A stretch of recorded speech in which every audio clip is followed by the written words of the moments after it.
অঘ্রাণ মাসের শেষ সোমবার তোমরা প্রত্যেকে শ্রীকৃষ্ণের অতি প্রিয় মাস, তাই যে যার ইষ্ট দেবতা তাকে ভক্তি ভরে অবশ্যই পুজো করো। দেখো, গৃহে কোনো দিন অশান্তি থাকবে না, কেবলই সুখ আর শান্তিতে ভরে উঠবে।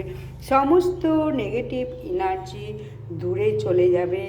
অঘ্রাণ মাসকে আবার বলা হচ্ছে মাঘ শীর্ষ মাস। এই মাসেই মাঘ শীর্ষ মাস পূর্ণিমা এবং অমাবস্যা পড়েছে, তাই মাঘ শীর্ষ মাসে তোমরা একটু ভক্তি ভরে পূজা করো। ঘরের দেবতা বা বাইরে যে কোনো দেবতাকে একটু ভক্তি ভরে পূজা করো। দেখো, মনস্কামনা পূর্ণ হবেই হবে। ভাগ্যের চাকা ভালোর দিকে ঘুরবে, খারাপটা কেটে গিয়ে। অবশ্যই তোমরা ভিডিওটা দেখো, লাইক সাবস্ক্রাইব শেয়ার।